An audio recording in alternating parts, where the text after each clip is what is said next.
रुको रुको। दो देश हैं, एक है मंकी लैंड और दूसरा बनाना लैंड। मंकी लैंड में बंदर बहुत हैं लेकिन केले बहुत कम। बनाना लैंड में केले बहुत हैं लेकिन बंदर कम। इसलिए मंकी लैंड के बंदरों को चाहिए ज्यादा केले और बनाना लैंड उन्हें सस्ते में बेच सकता है। जब एक देश दूसरे देश से सामान खरीदता है उसे कहते हैं इंपोर्ट, और जब कोई देश सामान बेचता है उसे कहते हैं एक्सपोर्ट। बनाना लैंड पैसे कमाता है, मंकी लैंड को सस्ते केले मिलते हैं, सब खुश, दोस्ती मजबूत। लेकिन फिर मंकी लैंड की गवर्नमेंट ने लगा दिया टैरिफ।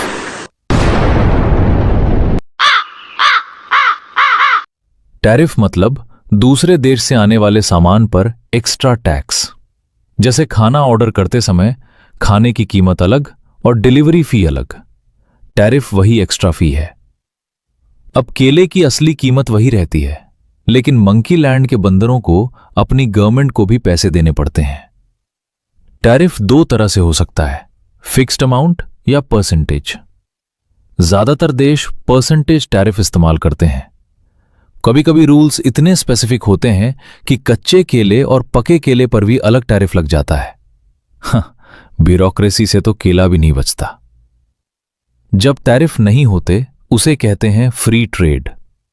जब एक्सपोर्ट ज्यादा और इंपोर्ट कम, ट्रेड सरप्लस, और जब इंपोर्ट ज्यादा, ट्रेड डेफिसिट। अब सवाल, टैरिफ लगाने से होता क्या है? इंपोर्ट किए हुए केले महंगे हो जाते हैं, लोकल बनाना स्टोर्स खुश हो जाते हैं क्योंकि अब कंपटीशन कम हो जाता है। लेकिन कंपटीशन कम होने से क्वालिटी भी गिर सकती है। अब बंदरों के पास चॉइस है, महंगा अच्छा केला या सस्ता खराब केला, और बंदर परेशान। हर इंपोर्ट पर गवर्नमेंट पैसे कमाती है, लेकिन बनाना लैंड भी जवाब दे सकता है टैरिफ लगाकर। फिर मंकी लैंड जवाब देता है, फिर बनाना लैंड।